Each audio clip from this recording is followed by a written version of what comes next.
उत्तराखंड पहुंचे भाजपा के राष्ट्रीय अध्यक्ष जेपी नड्डा ने कहा कि ट्रंप ने कोरोना वायरस को लेकर कुप्रबंधन के कारण राष्ट्रपति पद खो दिया, लेकिन पीएम मोदी ने समय से लॉकडाउन करने का साहसिक फैसला लिया है।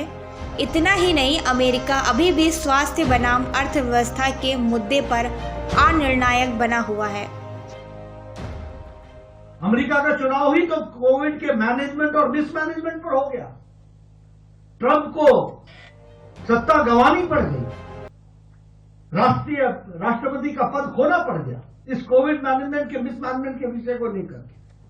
लेकिन हमारे मोदी जी ने 130 करोड़ देश को फ्रंट से लीड किया, सबसे आगे खड़े होकर के लीड किया और समय पर बुलंद इरादे के साथ बुलंद फैसला लिया, लॉकडाउन लगाया, बोल्ड डिसीजन लिया और 130 करोड़ की देश को बचा लिया।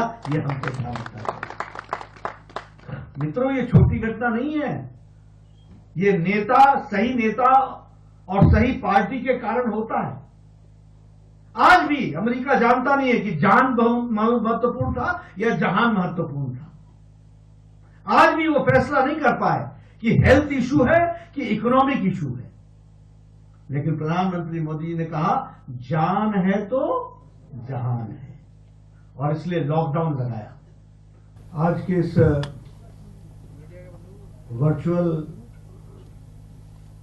मीटिंग के माध्यम से भारतीय जनता पार्टी के लाखों कार्यकर्ताओं के साथ मुझे जुड़ने का मौका मिला है और इस मौके पर मेरे साथ यहां मंच पर उपस्थित हैं भारतीय जनता पार्टी के प्रदेश के जुझारू और बहुत ही संवेदनशील अध्यक्ष सम्मानीय श्री बंशीधर भगत जी, हमारे राष्ट्रीय सह संगठन मंत्री जिनका उत्तराखंड से लंबे समय तक का लगाव रहा है और उनका संबंध रहा है, ऐसे हमारे सम्मानीय शिव प्रकाश जी, राष्ट्रीय महामंत्री और उत्तराखंड के नए नियुक्त प्रभारी और राज्यसभा के सदस्य भाई दुष्यंत गौतम जी और हमारी लोकसभा की सदस्य और राष्ट्रीय उपाध्यक्ष और उत्तराखंड की सह प्रभारी बहन रेखा वर्मा जी, सम्मानित मंच, इस सभागार में उपस्थित हमारे सभी वरिष्ठ पदाधिकारी, कार्यकर्ता बंधु जिन्होंने इस आयोजन के कार्यक्रम को एक रूप दिया है और साथ ही साथ मेरे साथ जुड़े हुए लाखों वर्चुअल रैली के माध्यम से, वर्चुअल मीटिंग के माध्यम से जुड़े हुए बूथ तक के कार्यकर्ता जो फेसबुक के माध्यम से भी और बहुत लाइव फेसबुक के माध्यम से लाखों लोगों से जुड़ने का सौभाग्य मिला है। मैं अपनी ओर से और पार्टी की ओर से आप सबको इसके लिए हार्दिक अभिनंदन करता हूं और स्वागत करता हूं। मुझे 4 दिन तक उत्तराखंड के संगठन के प्रवास का मुझे सौभाग्य मिला और इस बीच में मैं शीर्षस्थ नेतृत्व से लेकर के बूथ तक के कार्यकर्ताओं से जुड़ने का प्रयास कर रहा हूं और उनसे बातचीत भी करने का प्रयास कर रहा हूं और उनकी जानकारियां हासिल करके संगठन कैसे मजबूत हो सकता है इसकी हम चिंता कर रहे हैं। सबसे पहले जब मैं यहां आया हूं तो यह देवभूमि है। यहां आना अपने आप में बहुत सौभाग्य की बात होती है और देवभूमि पर बिना ईश्वर के आशीर्वाद के पहुंचा नहीं जा सकता, आशीर्वाद लिए बगैर यहां पहुंचा नहीं जा सकता। और मैंने यह तय किया था कि मैं अपनी भारत भ्रमण की 120 दिन की यात्रा का प्रारंभ करूंगा तो देवभूमि उत्तराखंड से करूंगा और वह भी पवित्र नगरी हरिद्वार से, गंगा के तट से शुरू करूंगा। और मुझे ईश्वर का आशीर्वाद मिला, हरिद्वार में हर की पौड़ी पर आरती करने का भी मौका मिला और उसके साथ साथ देवभूमि होने के नाते हमें साधु संतों का भी आशीर्वाद मिला, सभी वरिष्ठ सज्जनों का आशीर्वाद मिला और तत्पश्चात मैं आप सबके साथ मुखातिब हुआ। यह यमुनोत्री का प्रदेश है, यह गंगोत्री का प्रदेश है, ये केदारनाथ का प्रदेश है, ये बद्रीनाथ का प्रदेश है, ये हेमकुंड साहब का प्रदेश है। मैं सबको पूरी भावनाओं के साथ नमन करता हूं और उनसे आशीर्वाद लेकर के अपनी बात को प्रारंभ करता हूं। मित्रों, हम जानते हैं कि सम्माननीय नरेंद्र मोदी जी के नेतृत्व में पार्टी ने बहुत तीव्र गति से प्रगति की है। आज भारतीय जनता पार्टी का परचम देश पर 2/3 मेजॉरिटी के साथ विशुद्ध भारतीय जनता पार्टी की सरकार आप लोगों ने मोदी जी के नेतृत्व में बनाई है। ज्यादा प्रदेशों में हमारी सरकारें बनी हैं और हम सब लोग मिलकर के हिंदुस्तान की सेवा करने के लिए आतुर हैं और बार बार भारत की जनता हमको आशीर्वाद भी दे रही है।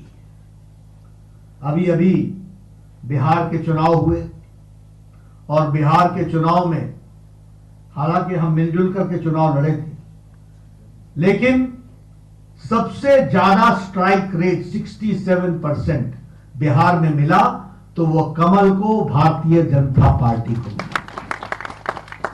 110 सीटों में 74 सीटें हमने जीती, 19.5% हमको वोट मिला। और ये सब इसलिए हुआ कि पहले भी लोगों ने मोदी जी के काम पर विश्वास दिखाया था और इस बार भी मोदी जी के काम को मुहर लगा करके विकास की नई कहानी को बिहार की जनता ने शुरू किया है। इसके लिए उनको कोटि कोटि धन्यवाद। मित्रों, एक बात हमको राजनीति में नई समझ में भी आई है। वैसे मैं 2019 में उत्तर प्रदेश का चुनाव का प्रभारी था। हमें मालूम है कि सपा बसपा दोनों मिलकर के चुनाव लड़ रहे थे। हमें अंदाजा हो गया था कि सूरी शक्तियों के साथ लड़ने के लिए सभी एक साथ आएंगे, सभी एक साथ मिलेंगे, गलबाइयां डालेंगे।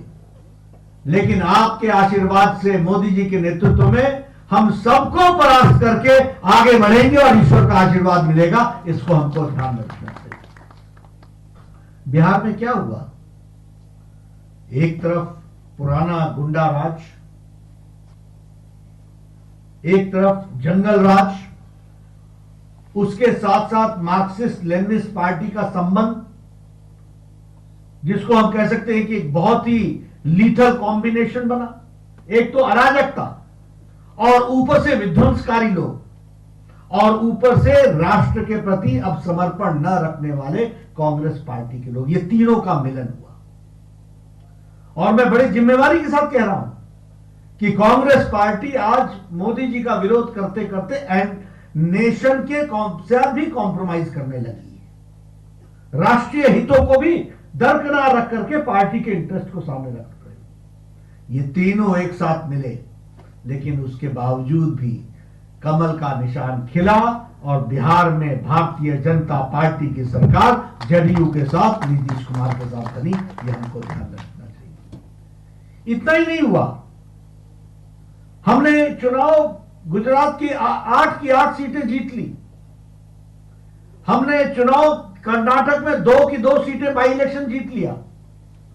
दुबाका में, जो कर्नाटक में जिस कंस्टिट्यूएंसी के ऊपर केसीआर की अपनी कंस्टिट्यूएंसी है, बाईं तरफ में उसके दामाद की कंस्टिट्यूएंसी है, इधर दूसरी कंस्टिट्यूएंसी उसके रिश्तेदार की है, उसके बीच में दुबाका, वहां भी बीजेपी ने धमाका कर दिया और वहां भी कमल खिला। हमको ध्यान रखना चाहिए।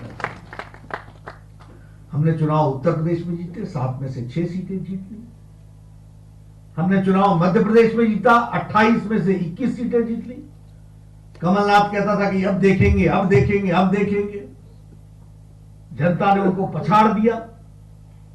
हमने बिहार से लेकर के बंगाल तक, मणिपुर तक सारी सीटें जीती। यह एक तरीके से देश में लोगों ने मोदी जी को आशीर्वाद दिया। यह हमको ध्यान रखना चाहिए।